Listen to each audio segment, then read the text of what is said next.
इस ग्रंथ में जो लिखा है मैं दावे के साथ कहता हूँ, आप में से अनेकों लोग उसे अविश्वास करेंगे। भविष्य मालिका के 13 जन्म स्वर्ण नामक ग्रंथ के अनुसार मार्गशीर्ष महीने के 9वीं तिथि गुरुवार के दिन सभी देवी देवता कल की अवतार के साथ अपने पूर्ण रूप में प्रकट होंगे। अंग बंग कलिंग के सभी साधु संत एवं भक्तगण भी एकत्रित होंगे, क्योंकि उसी दिन धर्म अधर्म के बीच अंतिम महायुद्ध का शंखनाद बजेगा। कहानी है कुरुक्षेत्र युद्ध के अंतिम भाग का, यानी कलयुग के महाभारत का, जो कि इतना भयंकर होगा कि शत्रु सेना बिना लड़े ही हथियार फेंक कर भागने का प्रयास करेगा, परंतु भाग नहीं पाएगा, क्योंकि उस दिन कल की अवतार अपना परशुराम रूप धारण करेंगे और जैसे सभी क्षत्रियों को समाप्त किया था, वैसे ही इस बार सभी पापी म्लेच्छों का खात्मा कर देंगे।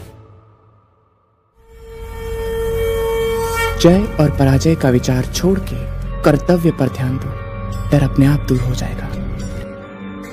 ओडिशा का प्रसिद्ध एवं रहस्यमय महेंद्रगिरी पर्वतमाला प्रसिद्ध एवं रहस्यमय इसीलिए क्योंकि सनातन के सभी शास्त्रों में, सभी पुराणों में, सभी धार्मिक ग्रंथों में इस बात का उल्लेख मिलता है कि आज भी भगवान परशुराम इसी स्थान पर तपस्यारत हैं, पर इसका असल सच किसी को नहीं पता। भविष्य मालिका के चौकड़ा मोड़ाना नामक ग्रंथ में लिखे तथ्य अनुसार महेंद्रगिरी पर्वत पर एक विशाल गुफा है, जिसके अंदर यदि 1 योजन तक अंदर जाओगे तो एक पोर्टल मिलेगा। पोर्टल एक अलग डायमेंशन में जाने के लिए। आसान शब्दों में समझाता हूँ, पोर्टल यानी एक ऐसा द्वार जो लोखंड या लकड़ी से नहीं बल्कि एक हाई एनर्जी फील्ड से बना होता है, और जब कोई वस्तु या प्राणी उसके अंदर प्रवेश होता है तो करोड़ों दिनों का यात्रा मात्र कुछ सेकंड्स में ही पूरा कर लेता है, एवं उस एनर्जी फील्ड के फ्रीक्वेंसी में बदलाव करके अलग अलग टाइम पीरियड या अलग अलग स्थान पर आसानी से पहुंचा जा सकता है। संपूर्ण पृथ्वी पर यहाँ तक कि हमारे सोलर सिस्टम में भी ऐसे 1-2 नहीं बल्कि हजारों इंटर डायमेंशनल पोर्टल्स मौजूद हैं, जिनके विषय में जानने के लिए वैज्ञानिक दिन रात लगे हैं।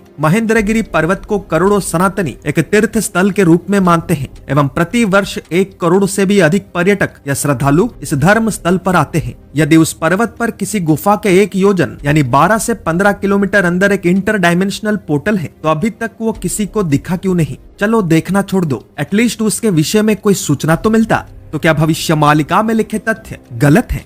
गलत तो है, पर पंच सखाओं का वाणी नहीं बल्कि हमारे सोचने का क्षमता। ये एक साइंटिफिकली प्रूवन फैक्ट है कि एक दरवाजे को खोलने से पहले हमें ये पता होना चाहिए कि उस दरवाजे का अर्थ क्या है, और एक गुप्त दरवाजे को खोजने से पहले हमें ये पता होना चाहिए कि वो दरवाजा आखिर दिखता कैसे है। यानी 2 डायमेंशंस के बीच एक दरवाजे को खोलने के लिए आपको दोनों डायमेंशन में एक साथ एक ही समय पर उपस्थित रहना पड़ेगा, जो कि हम जैसे मनुष्यों के लिए संभव नहीं है, पर उनके लिए है जो हमसे भी हायर डायमेंशन के हैं, जैसे कि भगवान परशुराम।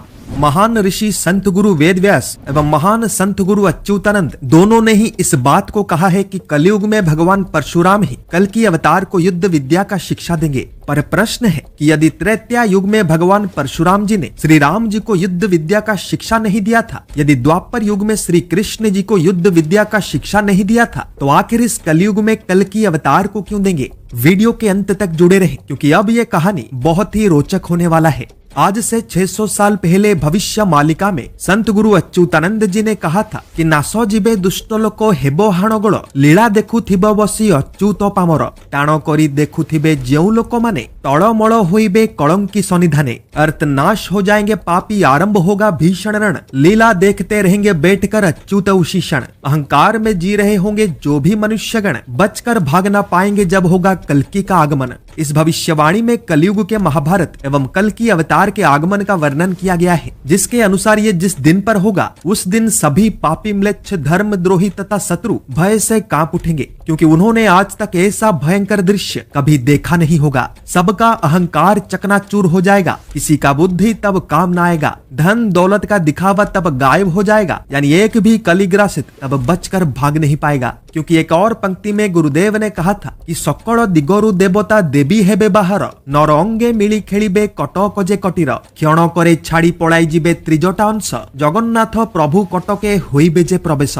अर्थ सभी दिग से नरंग धारण करके सभी देवी देवता कटक में एकत्रित होंगे। कल की अवतार उनका नेतृत्व करेंगे। त्रिजटा वंश तथा सभी शत्रुगण भय से भागने का प्रयास करेंगे। इस भविष्यवाणी में उस युद्ध के अंतिम भाग के विषय में कहा गया है, जो कि भारत के विरुद्ध चाइना समेत 13 इस्लामिक देश मिलकर करेंगे, वो भी त्रिजटा वंश के सहायता से। इसमें शत्रु सेना भारत के अधिकतर हिस्सों पर आक्रमण करने के पश्चात ओडिशा में पहुंचेगा, जहां पर उनका सामना पहली बार कल की अवतार एवं एवं उनके सेना से होगा। कल्कि ऐसे माया का रचना करेंगे कि शत्रु सेना के सभी अस्त्र अचल हो जाएंगे, भयंकर बीमारी एवं मानसिक तनाव से ग्रासित हो जाएंगे, शून्य से प्रचंड गर्जना सुनाई देने लग जाएगा और तब धरती अपने आप कांप उठेगा, जिससे भय खाकर शत्रु सेना भागने का प्रयास करेगा, पर अधिक समय के लिए नहीं, क्योंकि कल्कि सेना उन सभी को यहीं पर जीवित अवस्था में जमीन के अंदर गाड़ देगा। उस दिन का अति सुंदर भाव में वर्णना करते हुए संत गुरु अच्युतानंद जी ने कहा था कि संतों को मध्य मिलिन देवे प्रभु दर्शन, साधु माने चिन्हि सेविबे प्रभु हेबे वंदन, जय ध्वनि गोड़ शबद जगतरे पुरीब, जोगो माया खेल कुहुक जाल पराय घेरीब। अर्थ संतों के बीच प्रभु देंगे दर्शन, साधुगण उन्हें पहचान कर करेंगे उनका वंदन, जय ध्वनि के गर्जना से संसार कांप उठेगा, योग माया का माया जाल पूरे विश्व को घेर लेगा। इसको सरल भाषा में समझिए। कल्कि अवतार जन्म ले चुके हैं, वर्तमान के समय पर गुप्त रहकर अपना कार्य भी कर रहे हैं, परंतु इसी दिन पे ही वो अपने पूर्ण रूप में प्रकट होंगे, ताकि वे अपने इस जन्म के अंतिम कार्य को पूरा कर सके, यानी धर्म का स्थापना। गुरुदेव यहीं पर ही नहीं रुके, बल्कि उन्होंने महीना वार तिथि सब कुछ बता दिया, जो कि मीन शनि योग के बाद आएगा। ध्यान से सुनिए एवं समझिए।